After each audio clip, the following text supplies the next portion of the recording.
네, 여러분 안녕하십니까. 정치연한 직설 시간입니다. 윤석열 대통령은 동남아 순방을 마치고 귀국했습니다. 이제 본격적으로 정치의 시간과 또 마주하게 되는데요. 여러 현안들 좀 짚어보고요. 집권한 지 6개월이 조금 넘었습니다. 6개월에 대한 평가도 함께 해보면서 여러 현안들 함께 짚도록 하죠. 오늘은 김철현 평론가와 함께 하도록 하겠습니다. 어서 오십시오. 안녕하십니까? 예, 반갑습니다. 6개월하고 좀 넘었네요. 네, 맞습니다. 넘었는데 우리 김철현 평론가에서 보시기에는 어떤 평가를 주시겠습니까? 뭐 30%대 뭐 낮은 지지율 그리고 또뭐 이태원 참사에 좀 가려워져 있긴 하지만 네. 지난 6개월간 지난 문재인 정권 5년간의 어떤 정책 실패를 바로잡는 좀 상당한 정책적 성과를 내지 않았나 이렇게 평가를 합니다.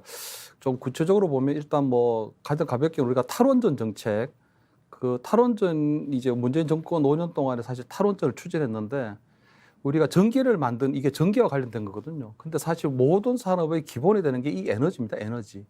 에너지가 중요하고요. 그 에너지를 이제 예를 들어서 원전, 뭐 석유나 가스, 그다음에 신재생 이래 되는데 사실 문재인 정부 때는 원전을 완전 포기하고 이제 신재생으로 가는 그런 정책을 펼쳤거든요.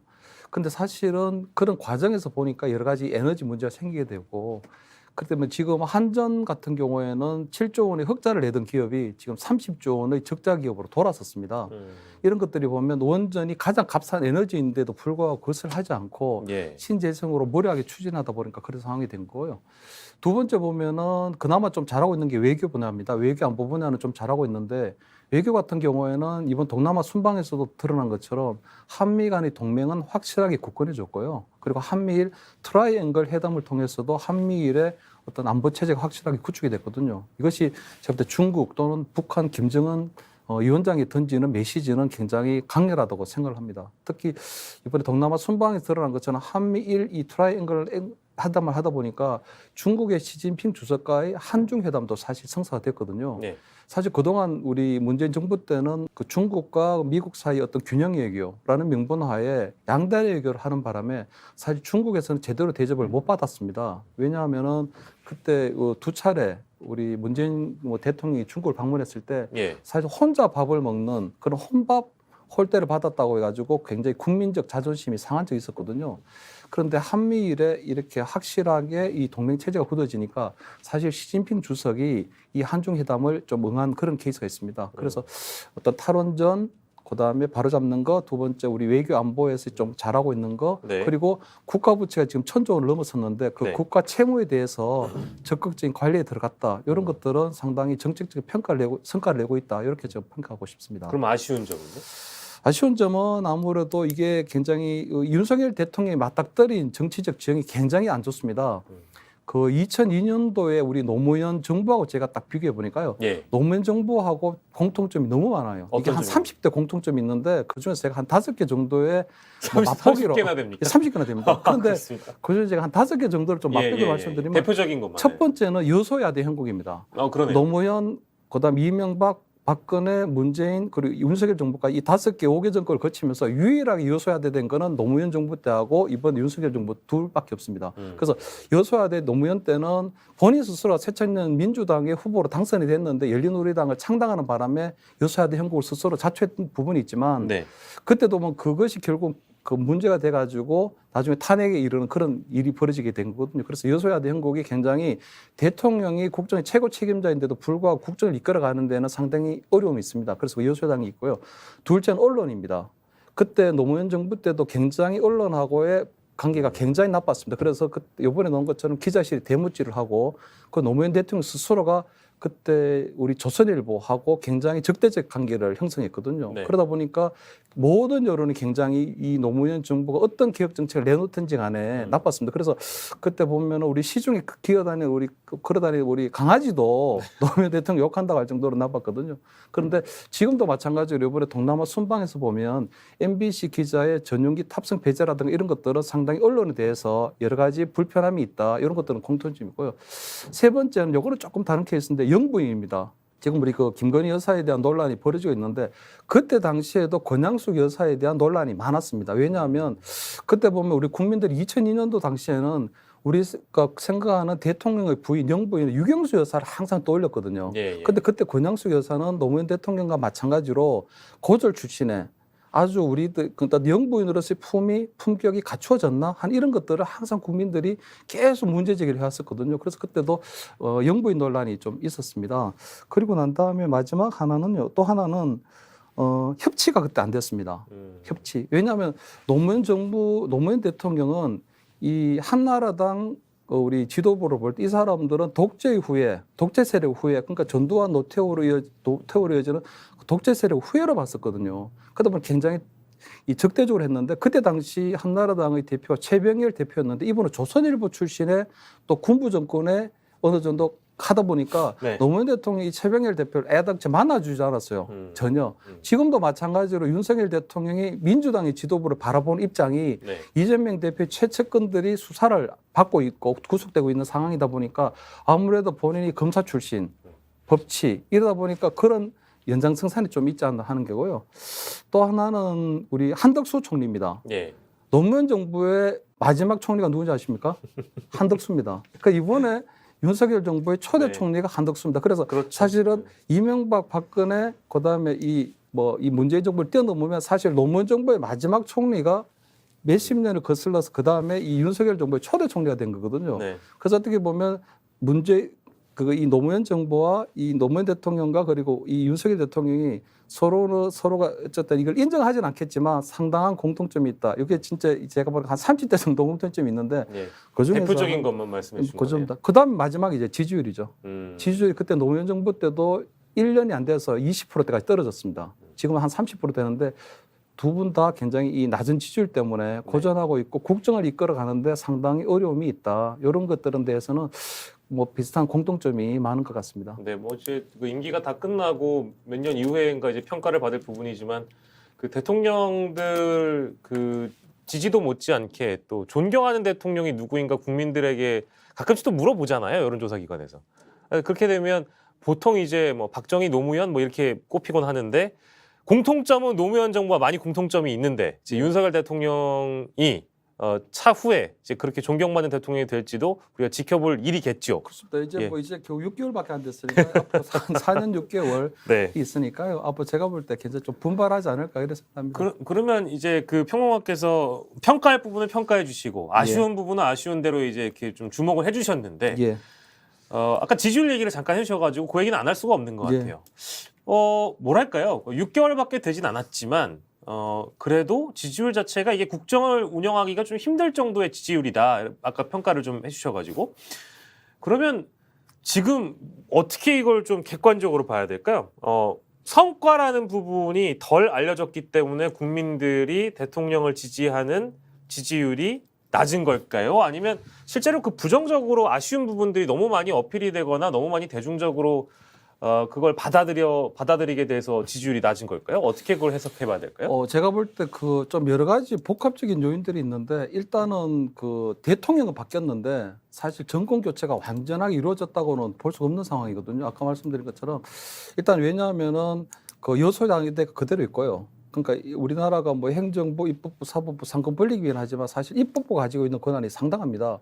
그래서 윤석열 우리 정부가 제출한 법안이 한 80여 개 되는데 처리된 게 제로거든요. 하나도 없어요. 그 어떤 윤석열표 정치를 뭘까를 보여주고 싶은데 그런 것들은 보통 입법의 형태로 나타날 수밖에 없거든요. 입법 아니면 네.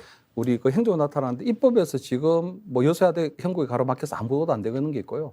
두 번째는 그 우리 사법부인데 김명수 그러니까 예를 들어 이 문재인 대통령이 임명한 김명수 대법원장을 비롯 사법부가 그대로 건재합니다.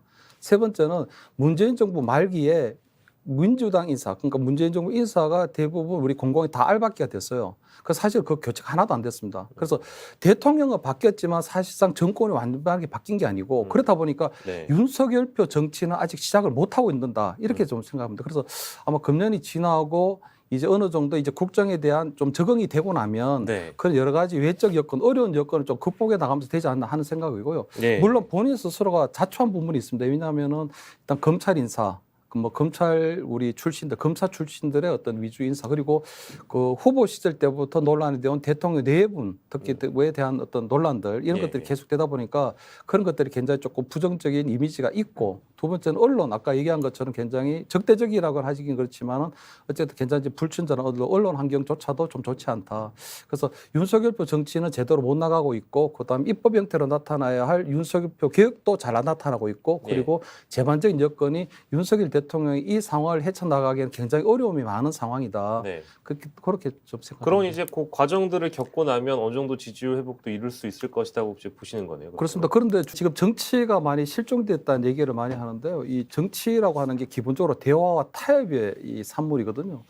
근데 이걸 법치적인 시각으로 바라본다. 예를 들어 윤석열 대통령이 그 평생을 이제 검사 생활만 하셨으니까 법치로 바라본다. 이러면은 대화 타협이 있을 수가 없죠. 왜냐하면 검사들이 바라보는 사람들은 범죄자들인데 범죄자들하고 대화 타협 그 부담거리죠. 네. 그렇기 때문에 지금 윤석열 대통령이 정치를 바라보는 것이 보면 대화 타협이라고 하는 정치 본연의 어떤 가치보다는 법치적인 시각으로 바라보고 있는 것이 아닌가. 예를 들어서 지금 야당의 이재명 대표하고의 어떤 영수회담이나 여러 가지 난제를 해결하기 위해서는 서로 힘을 모으고 협력해야 될 부분이 있거든요. 그런데 여전히 이 정치를 바라보는 시점이 법치가 아닌가 하는 그런 생각을 합니다. 그래서 정치, 그다음에 협치, 민치 다 모든 게 중요한데 그 가운데서 지금 법치에서 이제 정치 영역으로 그리고 협치 영역으로 그리고 국민을 바라보는 민체 영역으로 좀 들어와야 되지 않겠나. 그렇게 보면 제가 볼 때는 그 낮은 지지율에서 점점 이제 상승할 수 있지 않을까 이렇게 생각하고요. 네. 지금 낮은 지지율은 거의 지금 저지선 어느 정도 확보됐다고 보거든요. 계속 떨어지는 지지율이 이제 20% 후반 또는 30대 초반을 유지하고 있다는 거는 이 정책적 성과에 대한 평가도 있을 수도 있고 아니면 윤석열 후보를 지지했던 당시에 윤석열 대통령이 지지했던 보수층들이 그대로 있다는 걸 볼 수도 있고요.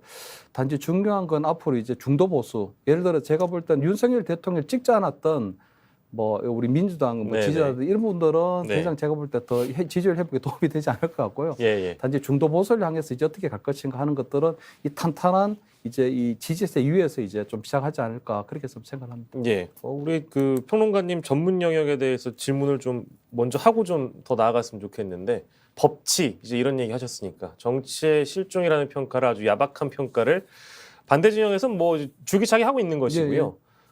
이제 법치 얘기를 하시기 전에 정치를 얘기하셨으니까 정무특보도 해보셨고 이제 국회 생활도 많이 해보셨으니까요. 윤석열 대통령의 정무 감각은 그렇게 많이 평가받을 수준의 것은 아니라고 보시나요? 그렇다면? 뭐 제가 볼 때는 정부적 판단을 그렇게 많이 하시지는 않는 것 같아요. 그럼 어떤 판단을 주로 하시는 정부적 것 판단하고 아까 말씀드린 것처럼 모든 것들을 기준은 법이죠. 법이다. 왜냐하면 이 국가를 운영하는 데서 가장 중요한 것은 사실 헌법과 법률입니다. 국민들이 동의한 건 헌법과 법률밖에 없거든요.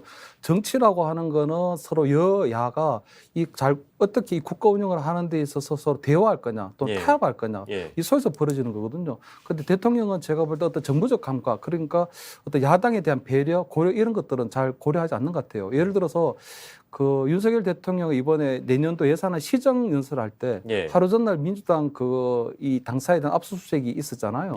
사실 그런 것들은 정치 영역에서 본다면 정부적 판단으로 볼 때는 도저히 일어날 수 없는 일이죠. 왜냐하면 그 다음날 예산의 시정 연설이 있는데 그리고 그날 거기에 항의해서 민주당 의원들이 본회의장 입장할 것이 뻔한데 그런 걸 한다? 그건 사실은 정부적으로 어떤 국정을 바라보지는 않겠다 하는 어떤 선언이라고 볼 수 있고요. 아주 굉장히 좀 상징적인 사건입니다. 그리고 그런 것들은 앞으로도 계속 4년 6개월 동안 그렇게 진행될 가능성이 높다고 봐야죠. 그러니까 어떤 정부적인 고려라든가 대충 이렇게 넘어가는 식의 어떤 국정 운영은 하지 않겠다. 이건 분명합니다. 네. 그 다른 각도에서 생각을 해보면 그 이진복 정무수석 있잖아요.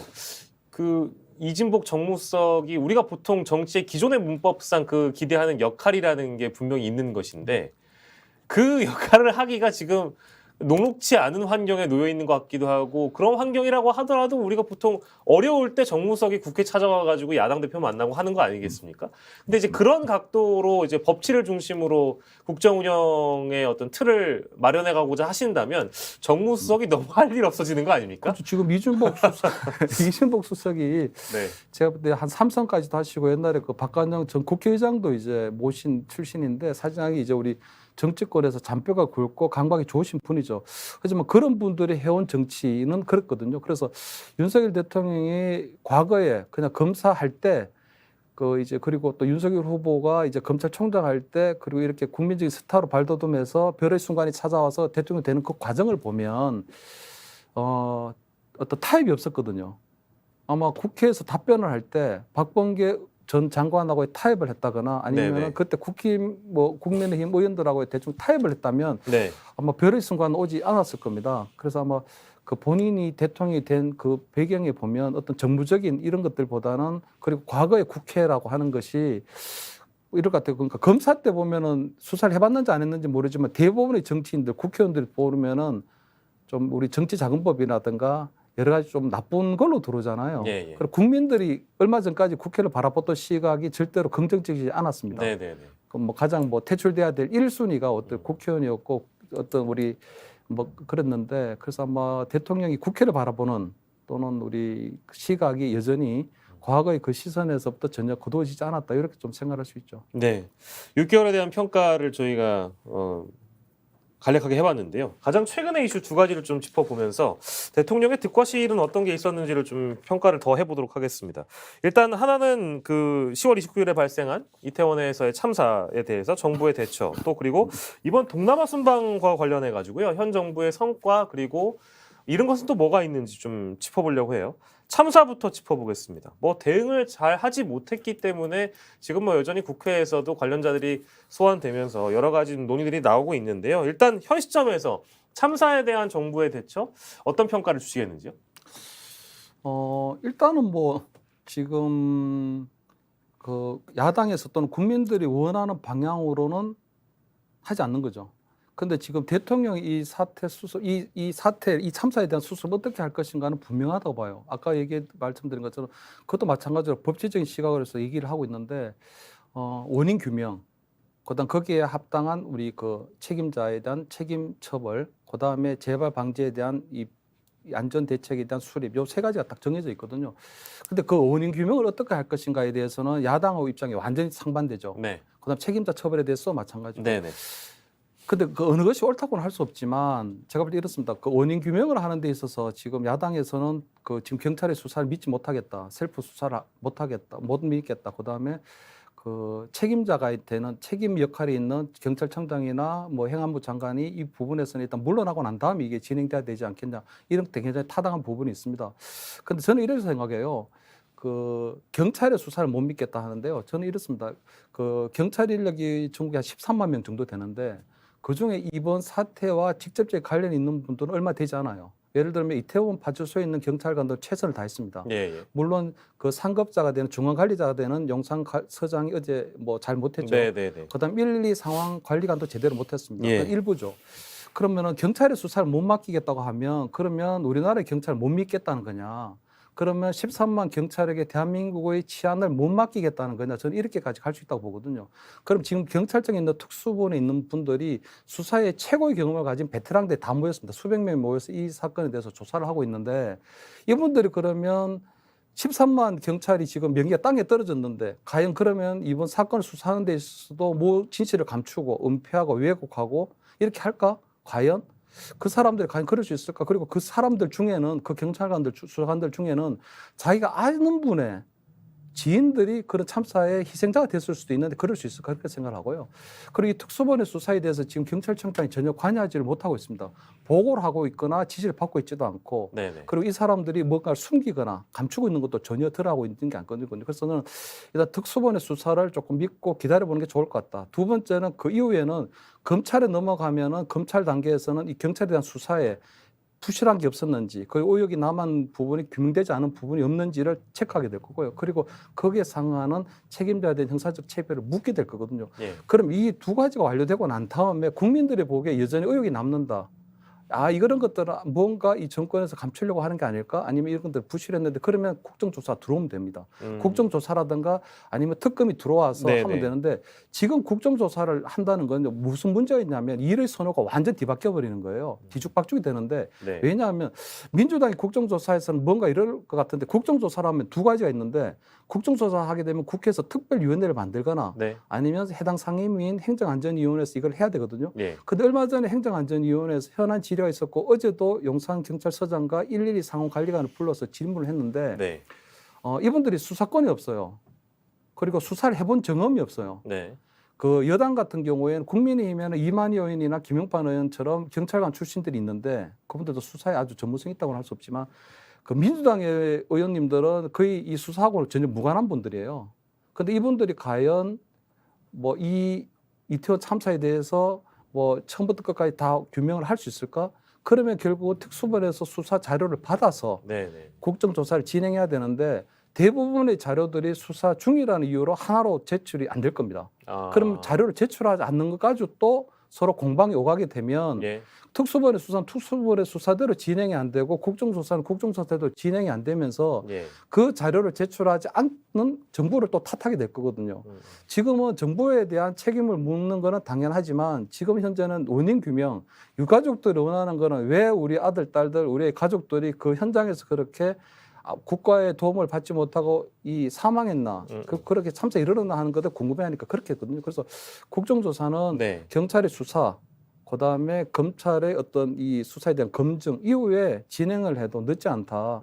그 이후에 부족하다면 국회 차원에서의 특검도 당연히 고려될 수 있죠. 만약에 국민적 의혹이 남아 있는데 국정조사를 수용하지 않는다, 또는 특검을 받지 않는다, 그러면 국민의힘이 아마 이 국민적 저항에 부딪히게 될 겁니다. 그래서 저는 최근에 주호영 의원이 국정조사 반대한다는 입장을 밝혔는데 이건 굉장히 잘못됐다고 봅니다. 언제든지 수용이 가능한데 예. 단지 경찰 수사와 검찰 수사가 끝나고 난 다음에 예. 그다음에 국정조사를 고려해야 될 그럴 사항이라고 그렇게 생각합니다. 예, 뭐 나아가서는 뭐 이제 특검까지 야당에서는 뭐 동시 병행 뭐 이런 문제들도 거론되고 있고 방법론도 나오고 있는 그런 상황이라서 실제로 어떻게 나아갈지는 사실 뭐 지금 시점에서 잘 모르겠어요. 하지만 야당이 확실하게 선을 긋고 있는 거는 야 3당이 동시에 뭐 국회의장도 압박하면서 또 여당도 압박하면서 국정조사는 하고 싶다, 해야 한다라는 그 어떤 주장은 아마 꺾이지는 않을 것 같아요. 계속 이게 나아갈 것 같고 어떻게 평가하시는지 한번 들어본 것이고요. 하지만 이제 보시는 시청자분들께서는 오해하실 수도 있을 것 같아서 왜냐하면 어떤 오해냐 하냐면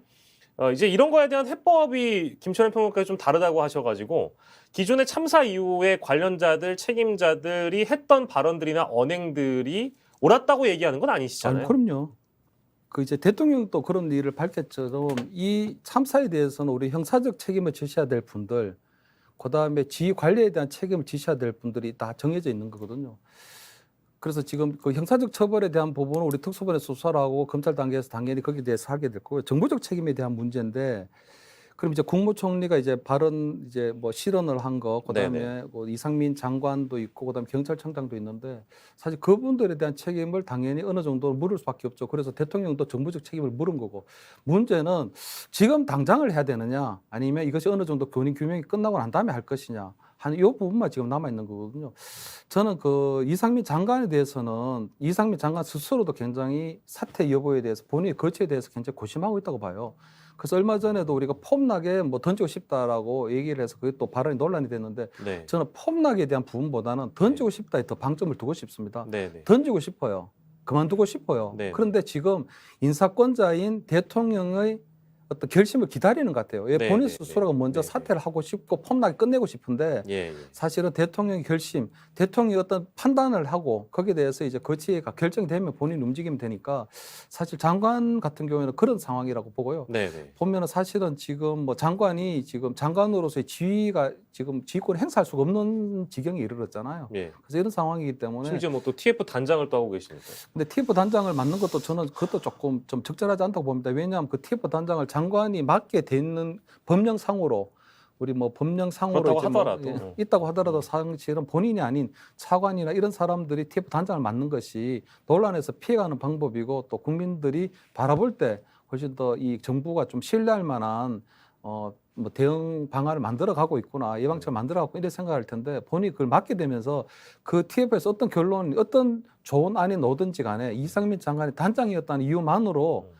논란이 들어갈 수밖에 없거든요. 그래서 그건 조금 바람잡지 않다고 생각합니다. 그런 것들에 사실은 좀 정부적 판단이 들어가야 되는 거죠. 법치로 모든 걸 바라보더라도 네. 그럴 때 정부적 판단이 필요하고 그때 이진복 정부수석이 제 역할을 해야 되는 거거든요. 네, 그리고 네. 국무총리도 마찬가지로 그런 부분에 있어서는 임명권 재청권자로서 행안부 장관에 대한 책임은요 대통령에게만 책임 있는 게 아니라 그 사람을 제청한 임명 제청한 국무총리에게도 똑같은 책임이 있습니다. 그 제청권이라는 게 있기 때문에 그리고 국무총리가 당연히 그런 부분에 있어서는 충분히 총리령을 발동하든지 어떤 형태로 지휘를 할 수가 있는 거죠. 저는 국민의힘 내부 기류도 변화가 좀 빠르게 다가왔던 게 실제로 이상민 행안부 장관에 대한 어떤 사퇴 요구가 국민의힘 내부에서도 굉장히 거셌었거든요. 초반에는. 근데 이제 대통령께서 이상민 행안부 장관에 대한 책임 여부에 대해서 직접적으로 언급을 한 건 아니지만 책임질 사람이 책임을 져야 되는 것이지 뭐 이제 구시대적이라든지 그렇게 하는 건 옳지 않다라는 그 이제 언급이 나오면서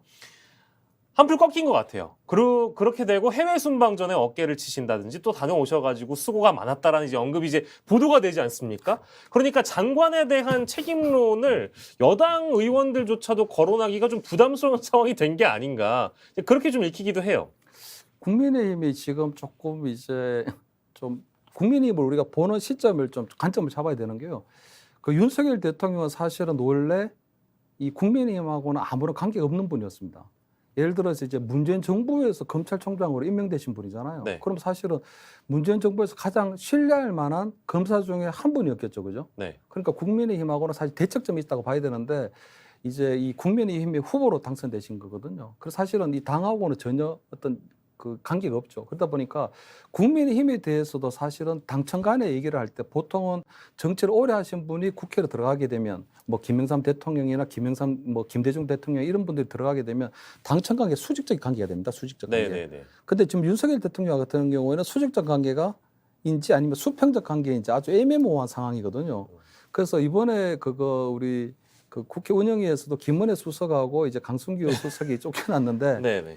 그럼 그 부분에 있어서 그 다음 날 그 뭐 장제원 의원이 이제 주호영 주호영 대표를 그렇게 했잖아요. 근데 사실은 주호영 대표 정도 되면 윤석열 대통령하고 사실 통화 정도는 할 수 있어야 되거든요. 네네. 그럼 통화됐을까요?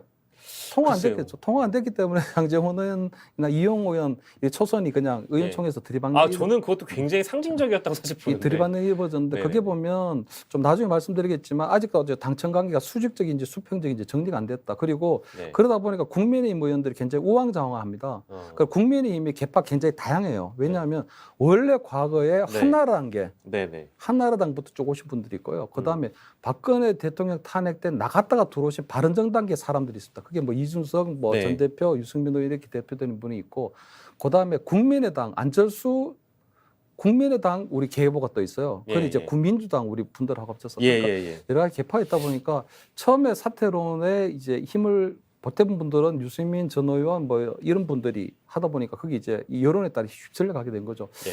근데 이제 대통령 입장에서 볼 땐 굉장히 답답한 것 같아요. 왜 대통령의 입장에서 그리고 대통령의 생각을 좀 읽고 우리 예. 국민의힘 의원들이 좀 힘을 보태주거나 좀 든든한 방어막이 돼줘야 되는데 그냥 중심을 딱 잡지 않고 여론에 따라서 계속 갈 때처럼 왔다 갔다 하게 되거든요.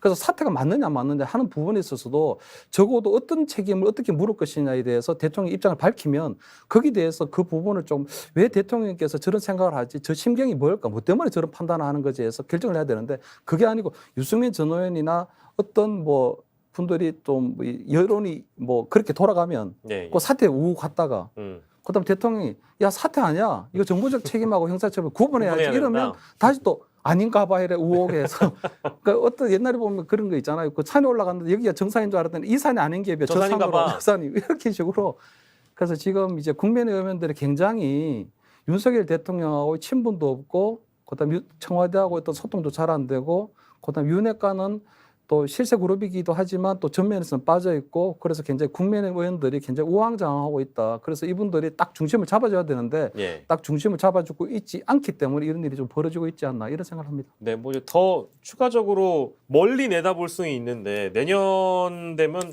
사실상 지금 밑바닥이나 지역 쪽에서는 총선을 지금 준비하고 있는 단계라고 해도 과언은 아니잖아요. 예, 예. 근데 그런 상황에서 대통령의 어떤 지지율 그리고 대통령과의 호흡, 정권이 어느 정도 국민에게 신임을 받는지는 뭐 시쳇말로 얘기하면 이제 내가 배지를 달 수 있느냐 없느냐 이제 그 연장선에 있기 때문에 지금은 모르겠어요. 어떻게 국민의힘 내부 상황이 정리될지 모르겠습니다만 총선에 가까워질수록 윤석열 대통령과의 대립각이 더 세워질 수도 있고 혹은 아닐 수도 있고 그런 상황으로 나아갈 수도 있는 것 같습니다. 뭐 근데 그런 평가가 있습니다. 이제 지금 사실상 윤 대통령과 호흡을 맞춰 가고 있는 의원들 중에는 대부분 TK 쪽, TK를 지역구로 둔 의원들이거나 실제 그 당협위원장들의 경우나 그렇지 수도권이거나 또 PK 같은 경우는 좀 다른 것 같아요, 온도가. 그렇기 때문에 총선을 앞둔 여러 의원들의 심리는 다양할 것 같이 보이는데 어떻게 좀 바라보고 계세요? 그 국민의힘 의원들은 좀 이런 말 하면 너무 극단적일 수 있는데 비겁합니다. 비겁합니까? 굉장히 비겁합니다. 왜냐하면 예, 예. 지금 윤석열 대통령의 지지율이 이렇게 들락날락할 때는 국민의힘 의원들이 차기 총선을 걱정할 것이 아니라 본인들이 윤석열 대통령의 최전선에서 윤석열 대통령과 함께 지금 이 여야 간의 강대강 정치, 이 강대강의 정치에 같이 최전선에 서야 되거든요. 예, 사실 다음에 총선은요, 윤석열 정부에 대한 중간 평가입니다. 맞습니다. 윤석열 대통령의 지지율이 떨어지면 본인들도 안 되는 거예요.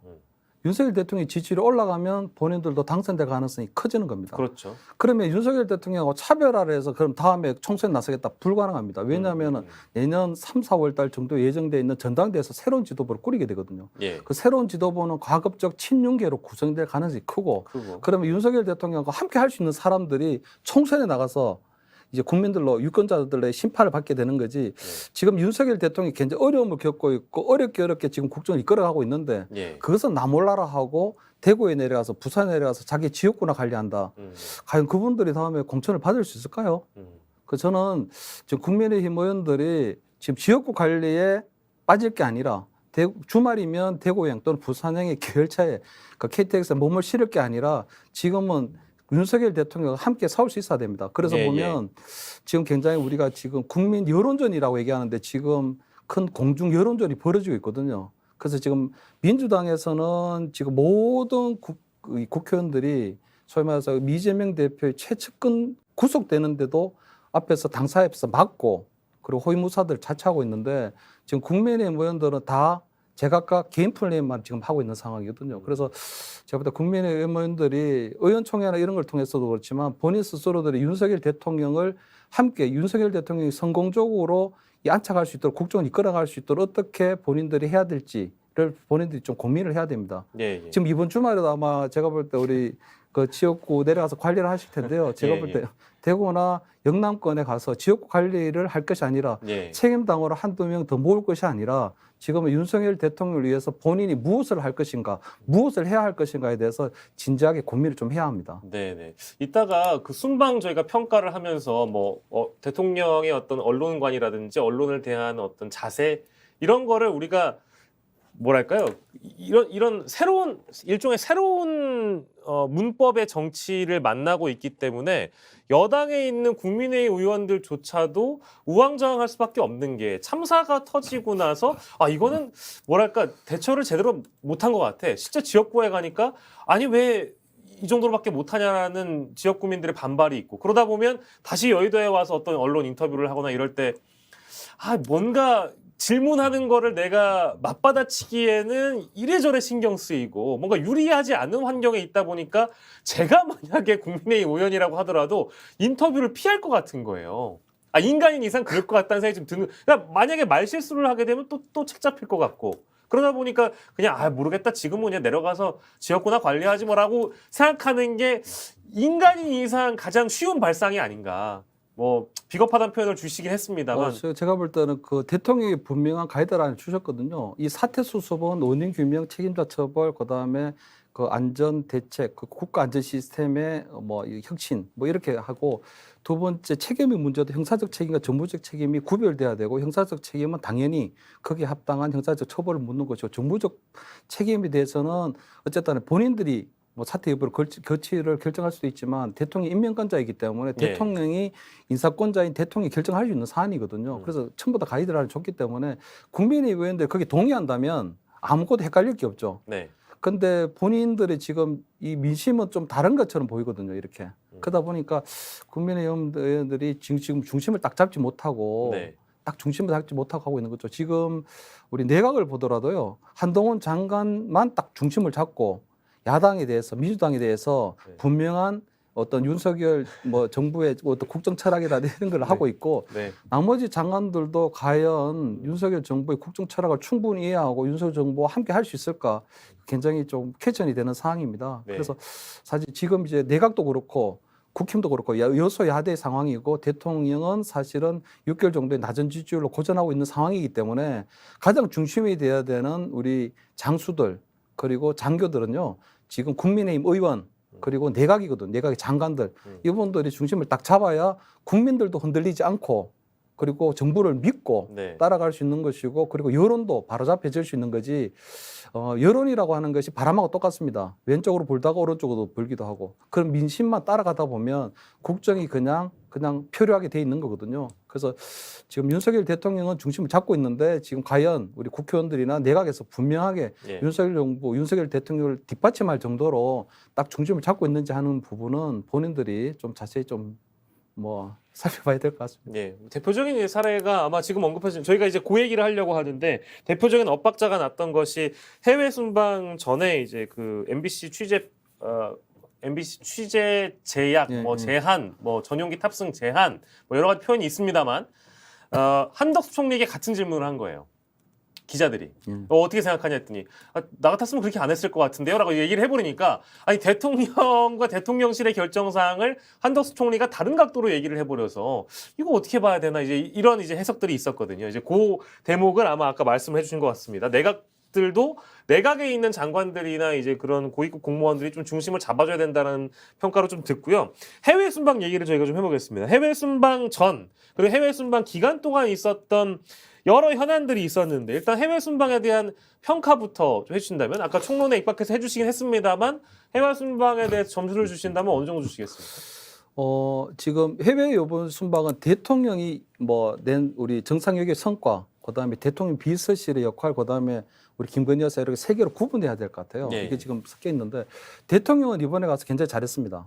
외교 굉장히 잘했습니다. 왜냐하면 아까 말씀드린 것처럼 한미 정상회담 아주 뭐 성공적이었고요. 그리고 확실하게 우리가 중국과 미국 사이에서 이제 우왕좌왕하는 게 아니고 확실히 우리가 미국 편에 섰다는 게 증명했거든요. 그걸 선언했고, 그다음 한미일 트라이앵글 우리 이 삼각 우리 회담을 했는데 이것도 굉장히 의미가 높습니다. 왜냐하면 얼마 전만 해도 대통령이 그 이 일본 총리를 만나기 위해서 어떤 호텔에 잠깐 갔다 왔다 하는 이런 일도 벌어졌잖아요. 논란이 있었습니다. 그 사실은 일본 총리가 그만큼 한국 정부를 어떻게 좀 무시했다고 볼 수 있는데 이번에 한미일 뭐 삼국이 정상이 딱 앉아서 이렇게 분명하게 북한 핵에 대한 문제들, 그다음에 동맹에 대한 문제들 분명히 매듭을 지었기 때문에 지금 그런 외교에 있어서는 굉장히 좀 잘했다. 그리고 이런 한미일 트라이앵글 회담이 보여지니까 중국의 시진핑 주석도 마찬가지로 한중 회담이 성사가 됐다고 보거든요. 그러니까 중국은 이렇습니다. 문재인 대통령 때 보면 굉장히 친중 정책도 굉장히 많이 했어요. 그러다 보니까 무시를 당하는 겁니다.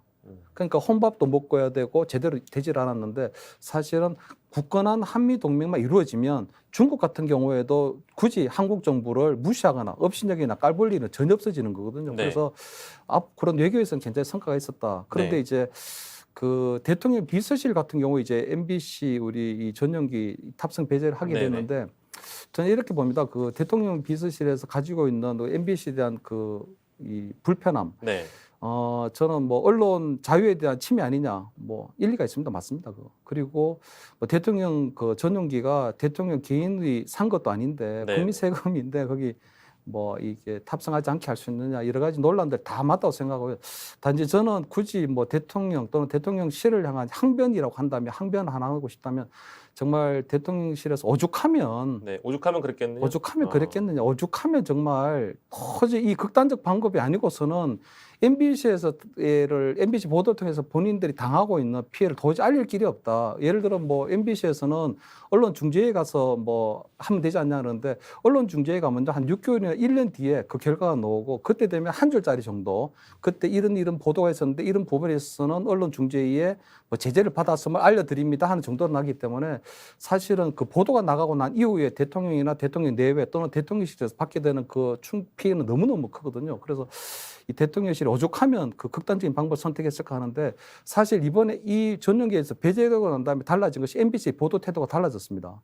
MBC 보도 태도가 굉장히 온건해졌습니다. 그걸 굉장히 좀 공정하게 하려고 그래요. 왜냐하면 본인들이 이런 부당한 대우를 받고 있는데 본인이 부당한 대우를 받고 있으니 사람들이 국민들이 굉장히 MBC를 많이 볼 거 아니에요. 네. 그러면 굉장히 공정하고 중립적인 보도를 하지 않으면 안 되니까 사실은 원래 전용기 배제를 통해서 얻으려고 했던 효과는 아니지만 어쨌든 간 MBC 보도 태도도 상당히 달라졌다. 네. 그런 게 되고 그런 것들이 또 다른 우리 언론사에 대해서도 보여주는 부분이 있기 때문에 가급적이면 비판적인 취재를 하지 말라는 것이 아니라 네. 최대한 악의적이거나 네. 또는 어떤 왜곡되거나 또 가짜뉴스에 해당하는 그런 네. 확인되지 않은 사실 보도는 조금 자제해달라. 그런 것들은 적어도 검증 또는 재검증, 적어도 팩트 체크는 분명히 해달라고 하는 부분도 정부이 분명히 전달했다고 생각하니까요. 네. 그런 부분에서 나쁘지 않다고 생각하고 예. 그다음에 그 김건희 여사 논란 관련해서는 지금도 계속 논란이 되고 있고 우리 그 장경태 의원이 또 빈곤 포르노. 이렇게 했는데 빈곤 포르노가 학술적인 용어일 수는 있죠. 예. 그렇지만 우리나라에서 우리 국민들이 받아들이는 건 학술적인 용어가 아니고 굉장히 빈곤이 아닌 뒤에 우리 포른이라고 하는 그게 굉장히 좀 있기 때문에 사실 우리 청소년들이 볼 때는 그것이 그냥 하나의 좀 그런 조금 그런 것을 연상하게 될 수가 있잖아요. 그죠? 예. 그렇기 때문에 그것들은 좀 부적절했는데 김건희 여사 관련해서는 이번에 이미지 메이킹 굉장히 노력을 하고 계신 것 같아요. 그동안 계속 부정적인 이미지가 쌓이고 있었고 논란이 계속 만들어지고 있기 때문에 이번 해외 나가서부터는 사실 이제 공개적인 행보를 좀 하겠다. 그리고 이미지 메이킹을 좀 해서 어쨌든 국민들의 더 쉬워진 그런 부정적인 이미지를 조금씩 어떻게나마 조금 극복해 나가겠다고 하는 거고요. 민주당에서 볼 때는 묻지도 따지지도 않고 그냥 김건희 여사 이름만 넣으면 무조건 모두 가게 하고 있는 상황인데 예. 어쨌든 간에 그렇게 조금 논란이 있었지만 네. 좀 나름대로 대통령실 그다음에 대통령 비서실 그리고 대통령 우리 부인 김건희 여사도 나름대로 이번 동남아 순방 4박 6일을 통해서 예. 본인들 나름대로는 조금 성과를 조금 흡족할 만 아니지만 예, 좀 예. 만들어 가지 않았나 이런 생각입니다. 저희 같이 그 시작하는 언론 입장에서도 꼭 짚어봐야 되는 문제이긴 한데요. 물론 아까 저희가 얘기했던 거의 연장선상입니다. 국민의힘 의원들이 언론 인터뷰를 하면서 가장 좀 부담스러울 수 있는 부분 또 우리 평론가님께서도 어떻게 말씀 주실지 궁금하긴 한데 아무리 양보할 걸 양보하더라도 MBC 논란은 그 정도로 매듭짓고 예. 해외 순방 기간 동안 한일 정상회담이나 정상회담에 언론 취재를 아예 배제하고 대통령실에서 원하는 정보만 선택적으로 언론에게 배포한다는 건 이거는 어떻게 봐야 될까요? 저는 사실 너무 기존 문법상 이해를 못하는 부분이라서. 그 전속 취재도 처음 들어봤는데 그러니까요. 처음이죠. 저도. 아무래도 이제 지금 외교의 성과는 냈는데 사실은 조금 대통령 또는 대통령실에서는 대통령 비서실에서는 좀 정제된 예. 왜냐하면 지난번 뉴욕에 갔을 때도 이 정상 외교하고 전혀 상관이 없는 네. 다른 것들로 사실 정상회담의 성과가 좀 희석이 돼버리니까 네. 아마 그런 방법을 좀 선택하려고 한 거고요. 사실 그 취재 우리 그 언론사가 있고 우리 취재 대상인 취재원이 있는데 네. 취재원 쪽에서 보면 정부나 원래 기업에서 보도자료를 냅니다. 보도자료를 낼 때 엠바고를 신청할 수도 있고요. 예. 언제까지 보도하지 말아주세요 할 때도 있고 또는 그 다양한 방법들을 많이 쓰잖아요. 그래서 사실은 독점적 인터뷰를 할 수도 있고 그래서 이번에 전속 취재라고 하는 좀 독특한 방법을 선택해서 우리 언론사에서 볼 때는 굉장히 취재 제한이 있다고 생각을 하는데 사실 이 부분에 있어서 우리 대통령실 기자단에서는 예. 뚜렷한 입장을 밝히지는 않았거든요. 네. 왜냐하면 동해에서 동행 취재한 대통령실 기자단에서는 네. 그럼 이 취재 방식에 대해서 불만은 있지만 예. 어느 정도는 대통령의 정상회교의 성과를 좀 정제된 정상회교의 성과를 발표하려고 하니까 거기에 대해서는 이런 수긍을 하고 예. 왜냐하면 취재원에서 그렇게 하니까 그다음에 추가적인 부분들은 별도의 취재를 통해서 네. 하는 방식을 좀 하지 않았나 이런 생각을 합니다. 네.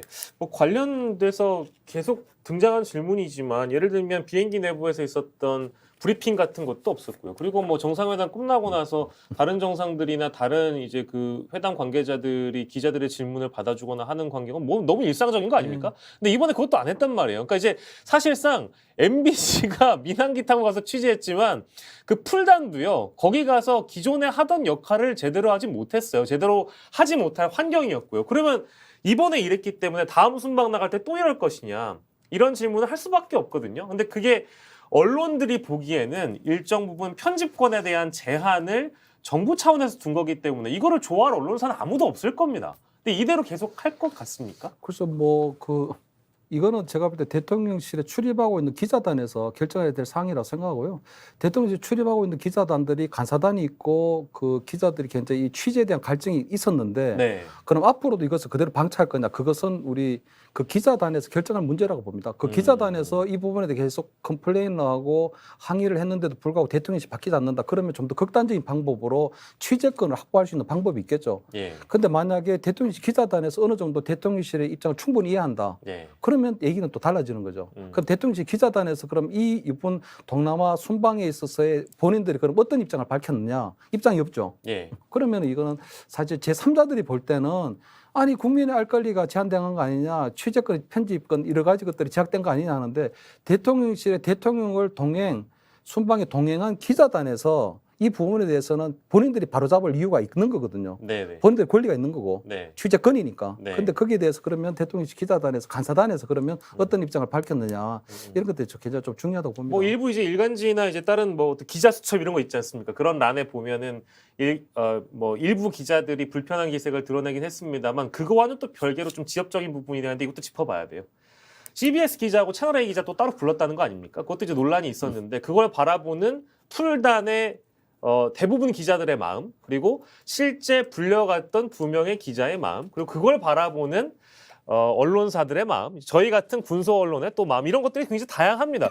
그거는 불필요한 일이었다는 생각도 좀 드는데 굳이 왜 그러셨을까요? 그래서 저는 그때 불려갔던 분이 누군지 몰랐는데 저는 조선일보나 동아일보 소위 말해서 보수 매체였으면 저는 이게 문제가 됐다고 생각해요. CBS 채널A. 예, 그러니까 CBS하고 채널A는 사실 우리 조선일보나 우리 뭐 중앙일보는 흔히 얘기하는 보수 완전한 매체는 아니고 저는 그것을 이제 뭐 여러분의 기자들이 봐서 그런데 사실 그분들이 독점적인 인터뷰를 했다. 예를 들어 그러면은 사실 이건 굉장히 큰 문제가 되죠. 이건 정말 큰 문제가 되는 겁니다. 이거는 네. 정말 큰 문제. 왜냐하면은 충분하게 어떤 정상회담 마쿠에 대한 이야기를 브리핑하지 않고 있는 상황에서 본인하고 가까운 기자들 둘, 평소에 친분이 있었던 기자 둘만 불러서 따로 선택적으로 제공을 선택했다. 했다. 이러면 이제 큰 문제가 나는 거죠. 그런데 네네. 그렇지 않고 1시간 정도 앉았는데 네. 그냥 그 편한 기자들 뭐 일상 대화를 했다. 일상적인 대화 또는 이제 보다 보면 물어볼 수도 있겠지만 물어보면은 네. 뭐 이런 거야 저런 거야 아니면 뭐 가벼운 얘기를 할 수 있었었는데 그걸 가지고 제가 볼 때는 뭐 흔히 얘기하는 것처럼 뭐 보수 매체의 어떤 대단 보수 매체라든가 우리가 조선일보나 우리 중앙일보 우리 흔히 얘기해서 보수를 대표하는 매체 예? 그다음 우리 흔히 얘기하는 다른 매체에서 볼 때 진짜 불편한 매체 아니면 특종만 아니면 이렇게 했다면 모르지만 네. 그런 특종이라든가 이런 것들이 없는 상태에서 그냥 뭐 평소 친분 있는 기자들하고 차 한잔 가볍게 한 것을 가지고 아마 대통령도 그렇고 두 분의 기자도 그렇고 예. 전혀 이것이 논란이 될 거라고는 생각을 못했을 것 같고요. 예. 거기 앉아 있는 기자분들도 저 친한이가 들어갔겠지 하지만 처음에는 이제 뭐 특종이 들어오지 않겠나 그렇게 의심을 하다가 그게 아니었다면 그렇게 이것이 논란까지 될까 논란까지 되어야 되나 하는 이런 생각을 합니다 저는. 알겠습니다. 근데 대통령으로서 어느 정도의 선을 우리가 보통 지켜줬으면 좋겠다고 하는 부분들이 대부분이 있잖아요. 그러니까 예를 들어서 이제 아예 상황을 바꿔보면 노무현 전 대통령이 이제 기내에서 오마이뉴스 기자와 경향신문 기자와 한겨레 기자와 뭐 이런 기자들을 뭐 꼭 예를 들어서 조선일보 기자가 포함될 수도 있는 것이죠. 그래가지고 그 기자들만 몇 명 불러서 1시간 정도 대화를 나눴다. 이래버렸으면 지금 상황에서 언론의 논조는 어땠을까라는 상상을 한 번쯤은 해봤습니다. 근데 지금은 윤석열 대통령이 했기 때문에 이거를 문제없이 받아들이는 걸까? 아니면 그 당시에 만약에 그런 일이 물론 가정을 했다는 거에 대해서 불편함을 느끼실 수도 있는데 그런 가정을 해보고 나니까 이게 일반적이진 않았을 것이다. 어찌됐든. 그런 생각이 들어서 질문 드린 겁니다. 그래서 제가 볼 때 하여튼 아까 네. 모두에 말씀드린 것처럼 하여튼 노무현 대통령하고 윤석열 대통령이 너무나도 공통점 유사점이 너무 많은 거예요. 네네. 그 언론에 대해서 굉장히 불편한 관계 그리고 그런 것들을 감수하면서까지 그냥 국정을 이끌어 나가고 그 언론하고의 불편함 때문에 여론이 또 이 여러 가지 영향을 받게 되는데 그런 부분에서도 아주 크게 고려치 않는 걸 보면 두 분이 하여튼 20년을 넘어서 굉장히 조금 공통점이 굉장히 많습니다. 뭐 실제로 윤석열 대통령이 존경하는 대통령이 노무현 대통령이기도 한 걸로 알고 다음에 제가 있고요. 한 30대 공통점에 대해서 좀 세부적으로 한번 더 말씀드리겠습니다. 따로 주제를 정해서 모시도록 하겠습니다. 오늘 정치연한 직설 김천현 정치평론가와 이야기를 나눠봤는데요. 충분한 얘기가 됐던 것 같습니다. 저희가 또 다음 시간에 마련해서요. 아까 말씀하신 공통점에 대해서는 따로 주제를 잡도록 하죠. 오늘 이 시간은 여기서 마무리하도록 하겠습니다. 고맙습니다. 감사합니다. 네, 정치연한 직설이었습니다. 저희는 다음 이 시간에 다시 돌아오겠습니다. 여러분 고맙습니다.